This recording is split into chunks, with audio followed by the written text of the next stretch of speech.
जय गुरुदेव। जय गुरुदेव। नाम प्रभु का। मनुष्य जीवन का उद्देश्य। स्वामी जी महाराज ने सत्संग सुनाते हुए बोले, अब पर्दा पड़ जाने से कान बंद हो गए। इस सूरत के कानों पर पर्दा है। ये कान जिस पर पर्दा आ जाए तो आवाज भराती है, ऐसे ही अंदर की आवाज भराती है, क्योंकि उस पर पर्दा आया हुआ है। वो सूरत के कान है और ये जो है शरीर के कान है। दोनों के तार लगा हुआ है। ये कान बाहर की आवाज को पकड़ेंगे, अंदर की नहीं। तो बाहर की आवाज को रोकना। पहले भूधारा बनाओ। जो सच्चे अभ्यासी, जो साधु होते थे, भूधारा खोद लेते थे और उस पर कोई चीज रख दे, अंदर बैठ जाए, जिससे बाहर की कोई आवाज ना जाए, तो वहां भजन करते थे। यानी आवाज को रोकने के लिए विघ्न बाधा ना पहुंचे। अंदर की आवाज को प्रकट करो। तो अब तो वह बात घर गृहस्थी में आज खो दी गई। घर गृहस्थी में रहो। जब आपका मन लग जाएगा और अंदर में जब कान खुलने लगे और आवाज आने लगेगी, तो यह आवाज उसका कुछ नहीं कर सकती। चाहे कोई चिल्लाता रहे, रोता हो, चाहे जो कुछ करे, कोई बाधा नहीं पहुंचा सकते।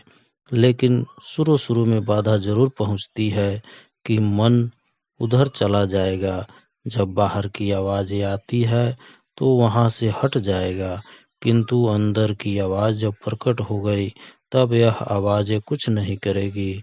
कोई भी बैठा रहे, बोलता रहे, कुछ नहीं, कोई फर्क नहीं पड़ता। आत्मा के दरवाजा पर बैठकर सफाई कर डालो। तो इसे इस तरह से दरवाजे पर बैठकर यह सूरत का दरवाजा ऊपर की तरफ जाने का खुलना चाहिए। यह खुल जाए तब काम बन जाए। उस तरफ वह लगन यानी तड़प, कुछ प्यास और उमंग, यह सब उसी तरफ जाने की निशानी है। और फिर उसमें मालिक की दया ये शामिल साथ हो जाए तब काम जल्दी बनता है। और हम लोग जानते नहीं कि भजन क्या है। किसी को मालूम ही नहीं भजन नाम किसका है। अगर इतना ही काम कर लो, यहीं कि दरवाजे पर बैठकर आप धीरे से इसकी सफाई कर डालो, रास्ता खुल जाए। घट का जो दरवाजा है, ताला, वह धड़ाक से टूट जाएगा। तभी तो सूरत को खबर मिलेगी, ऊपर की नहीं। तो इसे क्या पता, यह कुछ नहीं जानती। प्रार्थना करो, सतगुरु सतनाम, तुमको लाखों प्रणाम। नर नारियों, बच्चे और बच्चियों, यह बड़े ही पुण्य और संस्कारों से यह सुजोग और सत्संग प्राप्त होता है। कितने मानव जीवन लोगों ने नष्ट हो जाते हैं, उनको यह पता ही नहीं रहता कि हम इस मनुष्य शरीर में किस काम के लिए आए हैं। केवल एक मात्र पेट भरना है, एक ही लक्ष्य उनके पास है। दिन में काम किया, शाम को पेट भरा और सो गए। यही उनकी मोह, ममता, काम, क्रोध, लोभ, अहंकार के हैं। इससे आगे उनको पता ही नहीं है। यह मनुष्य शरीर जो आज मिला है, आगे क्या होता है, जब उनको इसका बोध ही नहीं, इस मनुष्य शरीर का आगे का आपको परिचय ही नहीं, तो यह बगैर योगियों, बगैर ऋषि मुनियों और साधुओं के पता ही नहीं चलता। ऐसे ही हमारे अतीत में कितने ही जीवन, मानव जीवन समाप्त हो गए और हमने उस समय पर कुछ नहीं समझ पाया। कल्याण की साधना की बात तो अलग है, कुछ सोचा ही नहीं। जैसे पशु पक्षी अपने कर्म का, अपनी ही की हुई सजा का फल भोग रहे हैं, वैसे ही मनुष्य शरीर में पशुओं की तरह से यह समझते हैं कि हम इसलिए यहाँ आए हैं। मनुष्य शरीर का उद्देश्य समझना चाहिए। वास्तव में मनुष्य शरीर में आने का यह उद्देश्य नहीं था। शरीर की रक्षा करना तो अनिवार्य जरूरी था, लेकिन इसमें जीवात्मा जो बैठी हुई है इस पंच भौतिक शरीर में, इसमें बुद्धि प्रधान है। अगर आप इन सब का सहयोग जीवात्मा को दे देते तो आज वह जाग जाती और सदा के लिए जन्म मरण की पीड़ा, 84 की यातनाएं, यह जो है इसे छुटकारा मानव जीवन में मौत के पहले, मरने के पहले हो जाता। इसी उद्देश्य के लिए यह शरीर मिला था, नहीं तो यह किसी को अवसर प्राप्त होता ही नहीं। चारों तरफ आते और घूम फिर कर चले जाते, जानते ही नहीं कि सत्संग नाम किसका है। वास्तव में सत्संग किसको कहते हैं? मनोरंजन के रूप में सुना तो कहा यह बड़ा रूखा विषय है। यह तो बड़ा गहन विषय है, बड़ा रूखा है। यह तो इतना सरस जो आपके सामने पेश किया जाता है, आपको मालूम तो नहीं। किताबों को समझ जाने वाला चाहिए। किताबें आपको कुछ नहीं दे सकती, किताबें आपको कुछ नहीं समझा सकती। उनको केवल एकमात्र यही कहना है कि अगर तुम इसमें देखना चाहते हो कि हमने देखा, हमने पाया, तो उनके पास जाओ। बगैर महापुरुष के पास में गए कुछ समझ में नहीं आएगा। यही वजह है कि किताबें महापुरुषों की बहुत है, लेकिन आप उससे कुछ लाभ नहीं ले सकते।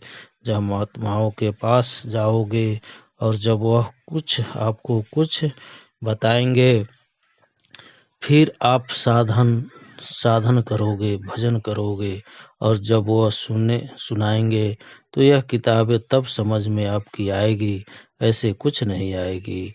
किताबें तो घर घर में लोगों के पास है, लेकिन उसका उपयोग नहीं। महात्मा इस रूखे विषय को समझाते हैं तो जो इतना रूखा विषय है, इतना खट्टा है, जो समझ में नहीं आ सकता, उसको इतना मुलायम और मिठास कर दिया कि वह सब लोग उसको समझ सके और सब लोग उसे समझाकर यह समझ सके कि वास्तव में मनुष्य शरीर इसलिए पाया था कि अब की बार इसको बेकार नहीं जाने देंगे।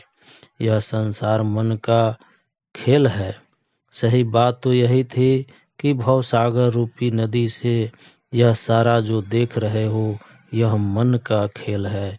यह संकल्प विकल्प, यह जो कुछ भी आपको मृत्यु लोक में दिखाई देता है, यह सब स्वर्ग लोक, यह भवसागर रूपी नदी से पार जाना है, जहाँ की फिर जन्म न हो, फिर लौट कर के यहाँ नहीं आना है, फिर जन्म मरण और इन भोगों में और इन बंधन में कर्मों से फिर नहीं आना है।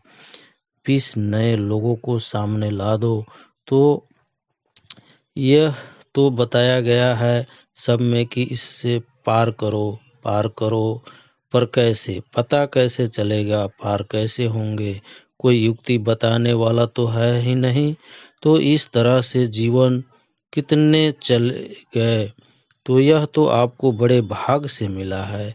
मैं तो ऐसा समझता हूँ कि आपकी पुण्य की घड़िया प्रौध की जो आपका मनुष्य शरीर मिला, इस समय उस पर उदय हो गई। ऐसे ही थोड़ी सी मेहनत आप कर लो, आप तो कुछ समझ नहीं सकोगे, मेरे ऊपर छोड़ दो। लेकिन तुम्हारा इतना तो समझ बुझा करके 20 आदमी मुझे आप दे दो। 1 आदमी 20 आदमी देगा, बाकी मेरे ऊपर छोड़िए। मैं क्या करूँगा, क्या नहीं करूँगा, यह मेरे ऊपर छोड़ दीजिए आप। लेकिन आप अगर दो उसको और यह दायरा में आ जाए, वह तो मेरा काम है, उसके लिए आप चिंता मत करो। वह तो जब चीज बांध दी जाएगी तब कहीं जाने वाली नहीं है, वह तो काम करेगी। जीवन धन या फौज कांटे से नहीं मिलता, तो इस तरह से इन आत्माओं को मानव शरीर में यह मालूम होना चाहिए कि इस काम के लिए असली आए हैं, बाकी यह खाना पीना, यह भोगना यह तो पशु भी करते हैं। वह भी ऐसे चले जाते हैं, आप भी ऐसे चले जाएंगे। यह जो नर शरीर को जो अमोलक है, ऐसे सोना चांदी हीरे जवाहरात इसको खड़ा नहीं करते। अरे भाई, बादशाह भी तो गया, उसके यहाँ धन दौलत तमाम फौज फाटे थे, तो जब वह जाने लगा तो सब खड़ा कर देते, धन दे देते। अरे भाई, हम तुमको देते हैं, यह जाए नहीं, लेकिन वह भी कुछ नहीं कर सकते। यह धन दौलत कुछ नहीं है, कुछ नहीं कर सकते, ना कुछ लेकर आप जाएंगे। सबको नंगा किया जाता है, एकदम कुछ भी नहीं। और जिस अवस्था में नंगे आए हो अज्ञान में, उसी अवस्था में रोते हुए आए हो और नंगे करके रोते हुए भेज दिए जाओगे। पीछे से मारेगा जोर से, एक धक्का बस धड़ाम से गिरोगे, कुछ पता ही नहीं चलेगा क्या हो गया। सूरत की ताकत से ही सब काम करते हैं, तो यह मनुष्य शरीर है। भगवान ने पंच भौतिक दे दिया, बुद्धि है अलग से। यह बुद्धि जीवात्मा के प्रकाश से ही चलती है। लेकिन प्रधान बुद्धि है। जैसे मन का काम अलग है, चित्त का काम अलग है, अहंकार का काम अलग है, बुद्धि का काम अलग है। और जीवात्मा जिससे अलग है, लेकिन वह तो चुपचाप ऐसे बैठी हुई है। अब इसी को रोशनी से यह काम कर रहे हैं, इसकी रोशनी से, इसके ताकत से यह काम करते हैं। वह अपना अपना काम करते हैं और मालूम होता है कि ऐसे जीवित हैं। मन भी जीवित है, लेकिन इसका स्वरूप यहाँ दिखाई नहीं देता। और अंतर में मन का भी स्वरूप है, बुद्धि का भी स्वरूप है, चित्त का भी स्वरूप है, अहंकार का भी स्वरूप है। अंदर में यह सब रूप दिखाई देते हैं। और जब यह अपने अपने भंडारे में, बुद्धि जब अपने भंडारे में लय हो जाए, पहुंच जाए, बुद्धि अपने भंडारे में, चित्त अपने भंडारे में, मन अपने भंडारे में, यह जब अपने अपने भंडारे में लय हो जाएंगे तब छूट जाएंगे। और जब तक यह लय नहीं हो जाएंगे, तब तक वह आपके लिए दुश्मन है, आपको बांधे हुए हैं, छोड़ नहीं सकते।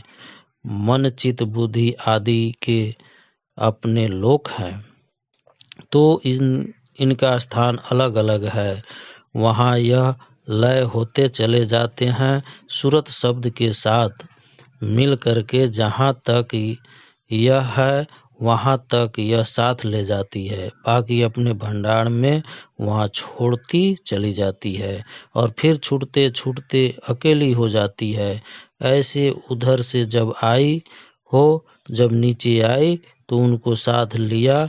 जब उसमें शक्ति थी, ताकत थी, ज्ञान था, तब यह सब कुछ कर सकती थी। अब तो यह कुछ नहीं कर सकती थी। तब मन कुछ कर सकता, न बुद्धि न चित्त न अहंकार, तब ये सब उसके वशीभूत थे। लेकिन धीरे धीरे धीरे जब थोड़ा थोड़ा ये पकड़ने लगे, तब आप विचलित हो गए। फिर आपने बुरे कर्म करना या अच्छे कर्म करना, तब आवरण अच्छे बुरे का आ गया।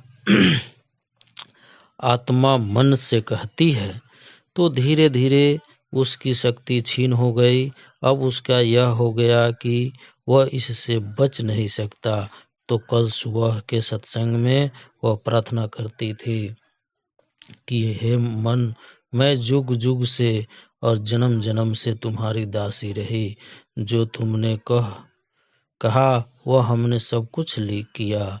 84 में नरकों में कहीं भी गए, जहाँ कहीं भी जन्म हुआ, विभिन्न खानों में, 84 लक्ष योनियों में, वहाँ तुम्हारी दासी रही, हमेशा सेवा करती रही। अब की बार यह दाव मिला है मनुष्य शरीर का, मुझे इस बार कुछ मिलना जुलना चाहिए। बहुत कुछ समझाया, बहुत कुछ बुझाया, इसी तरह बहुत प्यार किया, बहुत कुछ कहा कि तुम ये हो, तुम 3 लोकों के मालिक हो, तुम करता हो, यहाँ पकड़कर तुम्हारी दुर्गति हो रही है। अब कि तू यानी इस बार तुम साथ निभा दो। मन की अपनी मजबूरी। अरे भाई, घर में कोई नौकर चाकर होता है तो कभी उसकी एक बात भी ना माने तो कभी कभी एक बात तो उस नौकर की मान ही लेगा, क्योंकि वह साक्षी दास है कि अच्छा भाई हमने कभी नहीं माना, लेकिन अब की तुम्हारी यह बात मान लेते हैं तो एक ही बात मान ले। तो सूरत ने बड़ी प्रार्थना की। मन ने जब यह समझ लिया तो कहा कि अच्छा ठीक है, मान लेंगे, लेकिन हम कुछ कहना चाहते हैं तुमसे। यानी सूरत से मन कुछ कहना चाहता है कि मैं तुझसे कुछ कहना चाहता हूँ, मेरी भी फरियाद सुन ले। अगर तू मेरी दासी है, मेरी सेवा की, तो मैं भी कुछ कहना चाहता हूँ। मन की गुलामी। अब वह मालिक होकर के मन इस तरह सूरत को समझा रहा है। अब कहते हैं तो यही है कि वह सूरत बैठी हुई है और उसी के चारों तरफ यह बैठे हुए हैं। अरे वह समझा रहे हैं, तो इस प्रसंग को आप बड़े ध्यान से सुने। मन बोला सूरत से, फिर ऐसे विषय स्वाद मुँह से जात न छोड़ा।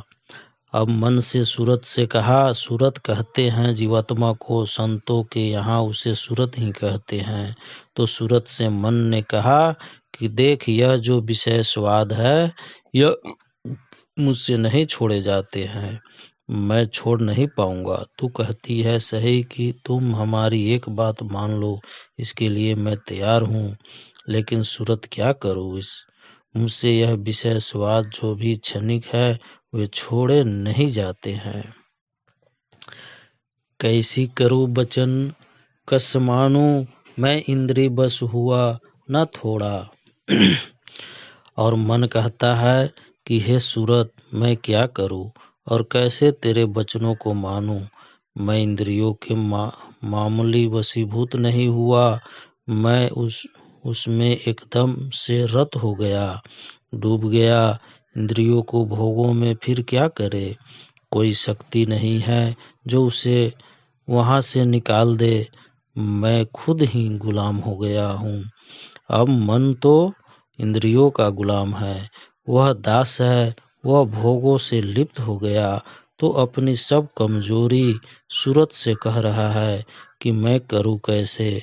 तू ठीक कहती है, मैं तुम्हारे वचनों को कैसे मानूं। मैं तो इंद्रियों के मामूली वशीभूत नहीं हूँ, मैं तो इनमें गिर पड़ा हूँ। जय गुरुदेव। जय गुरुदेव। नाम प्रभु का। बाबा जी का कहना है शाकाहारी रहना है, जीवों पर दया करो, शाकाहारी रहो। जय गुरुदेव।